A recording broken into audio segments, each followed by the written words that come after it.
গাজীপুরের কাপাসিয়ায় ৫ জনের গলা কাটা মরদেহ উদ্ধার করেছে পুলিশ। আর এই ঘটনায় প্রধান সন্দেহভাজন গৃহকর্তা ফোরকানকে আটক করেছে পুলিশ। শনিবার সকালে গৃহকর্ত্রী শারমিন, তার ভাই ও ৩ সন্তানের লাশ উদ্ধার করা হয়। গাজীপুরে কাপাসিয়ায় ৫ জনকে গলা কেটে হত্যার ঘটনায় মামলা হয়েছে। জিজ্ঞাসাবাদের জন্য আটক করা হয়েছে সন্দেহভাজন ফোরকানকে। পুলিশ জানায়, দীর্ঘদিন ধরেই স্ত্রী শারমিনের সাথে পারিবারিক কলহ চলছিল ফোরকানের। দেশজুড়ে আলোচনায় গাজীপুরে চাঞ্চল্যকর ৫ খুনের ঘটনা। নির্মম ও ভয়াবহ এই হত্যাকাণ্ড হার মানিয়েছে সিনেমার দৃশ্যকেও। পুরো ঘর জুড়ে ছোপ ছোপ রক্ত, আর একই পরিবারের নারী শিশুসহ ৫ সদস্যের গলা কাটা মরদেহ দেখে স্তব্ধ এলাকাবাসী। তারপরও মরদেহের পাশ থেকে উদ্ধার হওয়ার রহস্যময় কিছু কাগজ পুরো ঘটনাকে আরো রহস্যময় করে তুলেছে। নিজেই আবার সে গোপালগঞ্জে তার আত্মীয় স্বজনকে ফোন দেওয়ার পরে সে জানায় যে আমি সবগুলাকে শেষ করে দিয়েছি। স্ত্রী শারমিন আমার উপার্জিত প্রায় ১০ লাখ টাকা আত্মসাৎ করে বাবার বাড়িতে জমি কিনেছে। একই সঙ্গে তার খালাতো ভাই রাজু আহমেদের সঙ্গে পরকীয়ার সম্পর্ক ছিল। ৫টি লাশের ওপর রাখা চিরকুটে লেখা এই অভিযোগ ঘিরে এখন সামনে আসছে একের পর এক চাঞ্চল্যকর তথ্য। গাজীপুরে ৫ খুনের ঘটনায় আইনশৃঙ্খলা রক্ষাকারী বাহিনী সেখান থেকে একটি চিরকুট উদ্ধার করেছে। যেই চিরকুটে ঘাতক ফোরকান সে অভিযোগ করেছে তার স্ত্রীর বিরুদ্ধে যে তার স্ত্রী তার চাচাতো ভাইয়ের সাথে পরকীয়া করত এবং পাশাপাশি ফোরকানের লক্ষ লক্ষ টাকা নিয়ে তার বাবার বাড়িতে জমা করে সম্পদ গড়ত। তো এই চিরকুটকে ঘিরেই বর্তমানে তোলপাড় চলছে। কিন্তু এই ঘাতক ফোরকান যে অভিযোগ করেছে তার অভিযোগ যদি সত্যই হতো, তাহলে ঘাতক ফোরকান সে এই দুর্ঘটনা না ঘটিয়ে সে কিন্তু এই ঘটনার বিচার চাইতে পারতো যে আমার স্ত্রী এই অপকর্ম করছে এবং এই অপরাধ করছে, সুতরাং আমার স্ত্রীর আমি বিচার চাই। সে বিচার চাইতে পারতো, এই বিষয়ে কিছু বলতে পারতো। কিন্তু সে কোনো রকম কোনো বিচার না চেয়ে বা এই বিষয়ে কোনো কিছু সে না বলে সে যেই নৃশংসতা করেছে, সে যেই পাষণ্ডতা করেছে, তো তার এই বর্বর কাজই প্রমাণ করে যে তার সমস্ত অভিযোগ সম্পূর্ণভাবে মিথ্যা এবং ভিত্তিহীন। যেই কারণে এবার গাজীপুরের এই নৃশংস ঘটনায় হাতে নাতে ধরা পড়েছে ঘাতক ফোরকান এবং এই বিষয়ে এবার নতুন করে চাঞ্চল্যকর কিছু তথ্য বেরিয়ে আসছে। দর্শক, এ বিষয়ের কিছু অংশ ভিডিওর শুরুতে শিরোনাম আপনারা দেখেছেন, বিস্তারিত দেখবেন পুরো ভিডিও জুড়ে। এই বিষয়গুলো দেখার পূর্বে আপনাদের একটা অনুরোধ করব, যারা আমাদের চ্যানেলে নতুন আসছেন চ্যানেলটি সাবস্ক্রাইব করে অল ক্লিক করে বেল আইকনটি চালু করে দিবেন।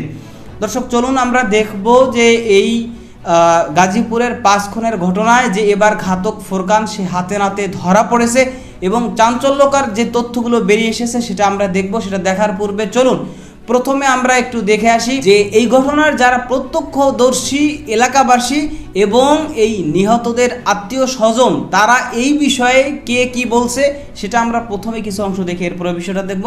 ধৈর্য ধরে একটা লাইক দিয়ে ভিডিওটি শেষ পর্যন্ত দেখতে থাকুন। পর্দা সরাই দিয়ে সাজায় কুপাইছে, মানে গহনাগাটি পড়ছে, শাড়ি শুড়ি পইরা ওই অবস্থায় কুপাইছে। এটা মানে দেখে সহ্য করার মতো না, এরকম করে মেরেছে।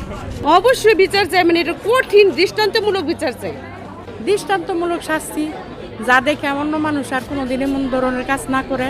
এমন নিজের সন্তান, বউ, শালক সবাইরে একবারে মানে হত্যা করা, এটা কেমন ধরনের হইলে, কেমন নেশা করলে তারপরে হ্যাঁ সুস্থ না, এত সুস্থ মাথায় কাজটা করে নাই। হ্যাঁ, দৃষ্টান্তমূলক শাস্তি চাই। আমরা তো সকালবেলা আসছি, পরে সকালবেলা এসে দেখছি এই রুমে 4 জন আর ওই রুমে মহিলা। মানে কি চাচ্ছেন? আমরা চাই যে এটা সুষ্ঠু বিচার হোক, মানে সুষ্ঠু তদন্ত হোক, সুষ্ঠু বিচার। মানে এরকম নির্মম মার্ডার মানে আমাদের লাইফে কখনো দেখিনি। শুনছি আগে, কিন্তু মানে আস্তে আস্তে চাক্ষুষ মানে যা দেখছি কাছে থেকে এটা বলার মতন না। মানে এরকম ভয়াবহ ঘটনা মানে দেখিনি কোনো সময়। অবশ্যই বিচার চাই, মানে এটা কঠিন দৃষ্টান্তমূলক বিচার চাই। কালকে আমার ছোটো ভাইয়ের ফোন দিয়ে নিয়ে আসা হয়েছে যে তোর একটা চাকরির ব্যবস্থা করা হয়েছে 19,500 টাকা বলা হলে পরে আমার ছোটো ভাই আসি চাই নাই। পরে আবার আইসে, আসার পরে রাত্রি মেরে এলাইছে, মারে দেশে ফোন দিছে যে মিসকাতরে যে ওদের ফ্যামিলির সব মেরে লাইছি। মিসকাতে আবার ওর ওয়াইফরে ফোন দিছে যে এরম শারমিনীর পরিবার সব মেরে লাই হয়েছে, তুমি ওকে জানাই দাও। পরে সকাল 6টার সময় আমাকে জানা হয়েছে। ছটা থেকে আমরা আসতে 8টা বাজছে। 8টা বাজার পর আসে দেখি আমার এই লাশ 5টা লাশ এনে পড়ে আছে। পরে আমার থানায় যেয়ে পুলিশ নিয়ে আইছে। দিনটা হচ্ছে কালকে অনেকবার ফোন দিছে ফুরকান এই বাসা আসার জন্য। তো এর আগে 2-3 দিন যাবত তার লগে কথা হইতেছে। ফোন দিয়া বলে যে তোর লেগে চাকরি ঠিক করছি, তুই এই জায়গায় আসে চাকরি কর, তোর নাইট ডিউটি করতে কষ্ট হয়ে যায়, আমার চায়না কোম্পানিতে চাকরি দেবো, 8টা থেকে 5টা পর্যন্ত ডিউটি। তো এই কথা বলে কইছে 20,000 টাকা বেতন। তো আমার মামা আর বলছে কি যে যেহেতু মামা বলতেছে যে 20,000 টাকা বেতন চাকরি না হয় তোর বসা বেড়ে টাকা দেবো আমি, তুই আয়। তো এই কথা শুনে সকালে আসার কথা বলছে, কইছে সকালে এসে সারাদিন ঘুমাবি, শনিবার দিন তোর চাকরিতে নিয়ে যাবো। তো এই কথা শুনে মামার ভোটার আইডি কার্ড আমি বাইর করে দিচ্ছি। মামার চার্জার সব ভুলে থুয়ে আইতেছে, সব আমি যাই লই দিছি যে মামা তোমার ভোটার আইডি কার্ড, মানে ভোটার আইডি কার্ড আমার কাছে ছিল। তো এইগুলো আমি বাইর করে দিচ্ছি। দেওয়ার পরে মামা রাত্রেবেলায় যে আসে, আসার পরে এই ঘটনা সকালবেলা আমি জানতে পারি। তো আইসেই মনে করেন যে আমি সকালবেলা ঘুমাইতেছি, আমার মা আলো ফোন পাই, যে এইখানে শুনছি মামার কথা, আমি এক ফাল দিয়ে উঠে গেছি যে মামার কী হয়েছে। কয় আমার মানে মাই কান্দে দিচ্ছে, যে সময় শুনছে যে রসুল্লি খুন করেছে, মামারে মারবো কেটা, সেই মানুষ মনে করেন একা 2-3টারে বেড়ে আর সেই মানুষে মাইরা লাইছে। এই কথা শুনে মনে করেন যে আমার আর হুশ নাই। ঘুমের তো উঠে আমি কই আগে ওই বাড়ি ছিল, ফুরকানরে ফোন দেয়, ওর ফোন বন্ধ, মামারে ফোন দেয়, ফোন বাজায়, ফোন ধরে না। আমার আব্বা না মামা এই জায়গাতেও ফোন দিয়েছে মামার ডাকে, মামা ফোন ধরে নাকি, মানে গেটের বাইরে। আমি ঢুকে দেখি মনে করেন যে দরজা খোলা, মানে ফার্স্টে ডাক দিছি, কোনো উত্তর পাইনি। উত্তর না পাই নিচের দিক তাকাইছি, দেখি যে তাদের ফুরকানের স্যান্ডেল রয়েছে নিচে। তো এটা দেখে আমি আবার মার আব্বার ডাক দিছি, আব্বাই দিকে আসো, ঘরে আসে মনে হয় না, মানে ওর ধরার লেগে আমি ডাক দিছি যে ও ফুরকান ঘরে এন্ন রয়েছে, মানে যাইতে পারিনি খুন টুন কইরা। তো এই কথা মনে করে আমি ঢুকছি, ঢুকে দেখি কেউ নাই, মানে এই 4টা লাশ সামনে পড়ে রয়েছে। তা আমি আর কারোর কাছে না, আমার মামার কাছে আই গেছি। মামার কাছে যাই, যে আমার মামার ল্যাপটা আঙ্গাইছি, দেখি আমার মামার ওই অবস্থা, মনে করে তাকাই রয়েছে। 4-5টা কোপ লাগছে, আমার ছোটাছুটি করছে, হাতেও কোপ লাগছে। লাগার পর আমি এই দেহে মনে করেন চিল্লান দিছি, চিল্লান দিয়ে গেছি মিমের কাছে, যাই দেখি মিম রে মনে করেন মুখ টুক কুপায়, নাক কান মান সবই করে লাইছে, কুপাইছে এমনভাবে। পরে 3টারে আঙ্গাইছি, 3টা আঙ্গাই দেখি একই অবস্থা।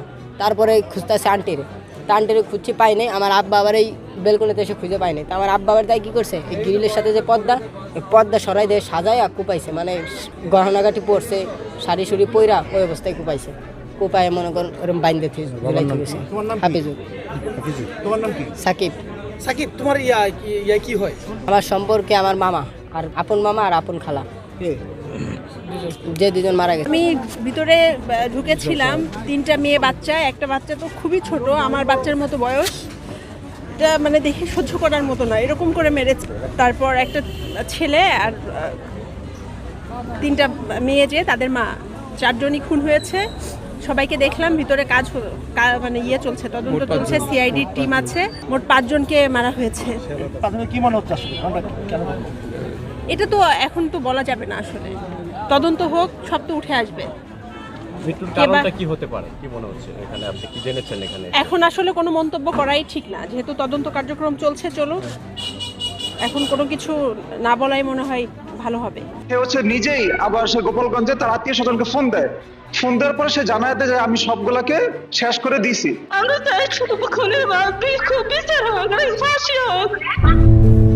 গাজীপুরের কাপাসিয়ায় এই হৃদয় বিদারক হত্যাকাণ্ডে স্তব্ধ হয়ে গেছে পুরো এলাকা। পরিবারের ভেতর জমে থাকা অশান্তি আর নিষ্ঠুরতার চরম পরিণতিতে নিজের স্ত্রী, 3 সন্তান ও শ্যালক সহ 5 জনকে কেটে হত্যার অভিযোগ উঠেছে পরিবহন চালক স্বামী ফোরকানের বিরুদ্ধে। শুক্রবার দিবাগত রাতে উপজেলার রাউতকোনা এলাকায় এই মর্মান্তিক হত্যাকাণ্ডের ঘটনা ঘটে। স্থানীয়দের ভাষ্য, গভীর রাতে ঘরের ভেতর থেকে চিৎকার শুনেছিলেন প্রতিবেশীরা। পরে সকালে রক্তাক্ত অবস্থায় একে একে উদ্ধার করা হয় পরিবারের সদস্যদের নিথর মরদেহ। নিহতদের মধ্যে রয়েছেন অভিযুক্ত স্বামী ফোরকান মিয়ার স্ত্রী শারমিন, তাদের 3 শিশু কন্যা মিম, হাবিবা ও ফারিয়া এবং তার শ্যালক রসুল মিয়া। গতকালকে যে আসামি হচ্ছে এখানকার বাচ্চাদের বাবা, অর্থাৎ একজন মহিলা স্বামী। দেশজুড়ে আলোচনায় গাজীপুরে চাঞ্চল্যকর 5 খুনের ঘটনা। নির্মম ও ভয়াবহ এই হত্যাকাণ্ড হার মানিয়েছে সিনেমার দৃশ্যকেও। পুরো ঘর জুড়ে ছোপ ছোপ রক্ত আর একই পরিবারের নারী শিশু সহ 5 সদস্যের গলা কাটা মরদেহ দেখে স্তব্ধ এলাকাবাসী। তারপরও মরদেহের পাশ থেকে উদ্ধার হওয়ার রহস্যময় কিছু কাগজ পুরো ঘটনাকে আরও রহস্যময় করে তুলেছে। কি লেখা ছিল সেই কাগজে? আর কেনই বা একই পরিবারের 5 জনকে হত্যা করা হলো? গাজীপুরের কাপাসিয়ায় একই পরিবারের 5 সদস্যকে গলা কেটে হত্যার ঘটনায় ধীরে ধীরে বেরিয়ে আসছে নতুন নতুন তথ্য। 8 এপ্রিল শুক্রবার দিবাগত রাতে কাপাসিয়ার রাউতকোনা গ্রামে প্রবাসী মনির হোসেনের বাড়িতে নির্মম এই হত্যাকাণ্ড ঘটে। ঘটনাস্থল থেকে উদ্ধার হওয়া 5টি টাইপ করা কাগজ এখন এই হত্যাকাণ্ডের সবচেয়ে গুরুত্বপূর্ণ আলামত হিসেবে দেখছে পুলিশ। তদন্ত সংশ্লিষ্টদের ধারণা, এই লেখাগুলোর মধ্যেই উঠে এসেছে অভিযুক্ত ফোরকান মিয়ার দীর্ঘদিনের পারিবারিক বিরোধ, ক্ষোভ এবং প্রতিশোধের কারণ। এই ঘটনায় নিহতরা হলেন ফোরকানের স্ত্রী শারমিন খানম, তাদের 3 মেয়ে মিম, মারিয়া ও ফারিয়া এবং শ্যালক রাসুল। ঘটনাস্থলে গিয়ে পুলিশ দেখতে পায় স্ত্রীকে জানালার সঙ্গে বেঁধে হত্যা করা হয়েছে। ঘরের মেঝেতে পড়েছিল শিশুদের গলা কাটা মরদেহ, আর খাটের উপর পাওয়া যায় শ্যালক রসুলের মরদেহ। ঘটনাস্থলের বিভৎস অবস্থা দেখে স্থানীয়রাও আতঙ্কিত হয়ে পড়েন। এদিকে বাড়িটিতে তল্লাশি চালিয়ে মাদক সেবনের কিছু আলামতও জব্দ করেছে পুলিশ। পাশাপাশি ঘটনাস্থলের বিভিন্ন জায়গা থেকে উদ্ধার করা হয়েছে বেশ কিছু প্রিন্ট করা কাগজ, যা কোনো লিখিত অভিযোগ বা মামলার নথি হতে পারে বলে ধারণা করা হচ্ছে। এখন এসব আলামত খতিয়ে দেখছেন তদন্তকারীরা। পুলিশ জানিয়েছে উদ্ধার হওয়া কাগজগুলো গোপালগঞ্জ সদর থানার ওসির নামে লেখা ছিল। সেখানে স্ত্রী শারমিন খানমের বিরুদ্ধে পরকীয়া এবং অর্থ আত্মসাতের অভিযোগ তোলা হয়। ফোরকানের দাবি, তার কষ্টার্জিত প্রায় 10 লাখ টাকা আত্মসাৎ করে তার স্ত্রী বাবার বাড়িতে জমি কিনেছিলেন। একই সঙ্গে স্ত্রীর খালাতো ভাই রাজু আহমেদের সঙ্গে সম্পর্কের অভিযোগও এই লেখাগুলোতেও উল্লেখ করা হয়েছে। তদন্তকারীরা মনে করছেন এই অভিযোগ নিয়ে দীর্ঘদিন ধরে পরিবারটির ভেতরে অশান্তি চলছিল। ওই লেখাগুলোতে আরো দাবি করা হয়, গত 5 মে স্ত্রী শারমিন এবং রাজু মিলে ফোরকানকে মারধর করছিল, আর সেই ঘটনার পর থেকেই তার মধ্যে ক্ষোভ আরো বাড়তে থাকে বলে ধারণা করছেন তদন্তকারী কর্মকর্তারা। তাদের সন্দেহ, দীর্ঘদিনের পারিবারিক বিরোধ, সন্দেহ এবং জমে থাকা ক্ষোভ থেকেই এই হত্যাকাণ্ডের ঘটনা ঘটতে পারে। পরে হত্যার পর মরদেহগুলোর উপর একই অভিযোগের 5টি কপি রেখে পালিয়ে যান অভিযুক্ত ফোরকান মিয়া। এদিকে স্থানীয়দের ভাষ্য অনুযায়ী ফোরকান ও তার স্ত্রীর মধ্যে প্রায় পারিবারিক কলহ হতো। তবে ঘটনার আগের রাতেও পরিবারটিকে স্বাভাবিকভাবে দেখা গেছে বলে জানিয়েছেন প্রতিবেশীরা। আর সেই কারণেই হঠাৎ ঘটে যাওয়া এই হত্যাকাণ্ড পুরো এলাকায় আতঙ্ক, শোক এবং চাঞ্চল্যের সৃষ্টি করেছে। বর্তমানে হত্যাকাণ্ডের রহস্য উদ্ঘাটনে পুলিশ, ফরেনসিক টিম সহ একাধিক সংস্থা কাজ করছে। গাজীপুর জেলা পুলিশ জানিয়েছে, উদ্ধার হওয়া কাগজগুলো আগে থানায় জমা দেওয়া কোনো জিডির কপি কিনা সেটিও যাচাই করে দেখা হচ্ছে। একই সঙ্গে পলাতক ফোরকান মিয়াকে গ্রেপ্তারের চেষ্টা চালাচ্ছে আইনশৃঙ্খলা বাহিনী।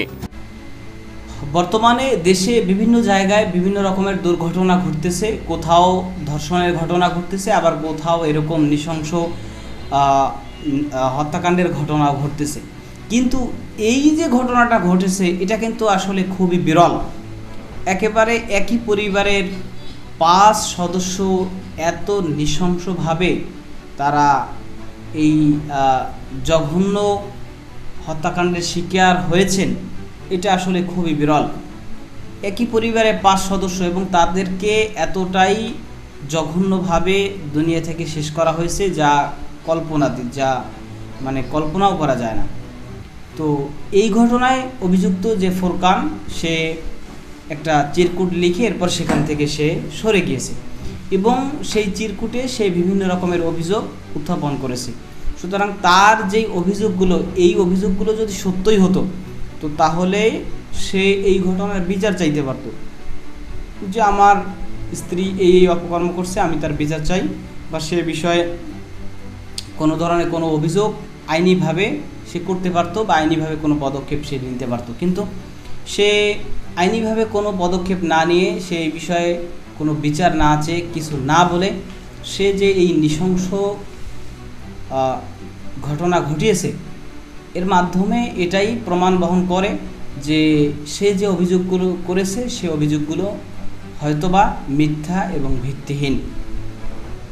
আর যদি সেই অভিযোগগুলো সত্য হয়ে থাকে, তো তাহলেও এই ঘাতক ফোরকানের তো কোনো ধরনের কোনো অধিকার নাই যে সেই পরিবারের 5 সদস্যকে এইরকমভাবে নৃশংসভাবে দুনিয়া থেকে শেষ করে দিবে। এই ঘটনা আমাদের পুরো দেশে এখন বর্তমানে তোলপাড় চলছে যে এই ঘাতক ফোরকান সে কত বড় এক জঘন্য হাইওয়ান, কত বড় জঘন্য এক অমানুষ, যে এত বড় একটা নৃশংসতম ঘটনা সে ঘটিয়েছে। তার বাকি জীবন সে হয়তো অন্ধকার কারাগারেই কাটাবে অথবা ফাঁসির কাষ্টে ঝুলেই সে বিদায় নেবে। কিন্তু সে এই যে ঘটনা ঘটিয়েছে, এটা কিন্তু গোটা দেশের মধ্যে একটা বিরল ইতিহাস হয়ে থাকবে। তো এই অভিযুক্ত ঘাতক ফোরকান, তাকে সর্বোচ্চ শাস্তি যাতে প্রদান করা হয় সেই দাবি সকলেই জানাচ্ছে। আপনি এই দাবির সাথে একমত পোষণ করেন কিনা সেটা কমেন্ট সেকশনে জানাতে পারেন। ভালো থাকবেন, সুস্থ থাকবেন, দেখা হবে নতুন কোনো ভিডিওতে, কথা হবে নতুন কোনো বিষয়। আজকে পর্যন্তই। আসসালামু আলাইকুম রহমতুল্লাহ।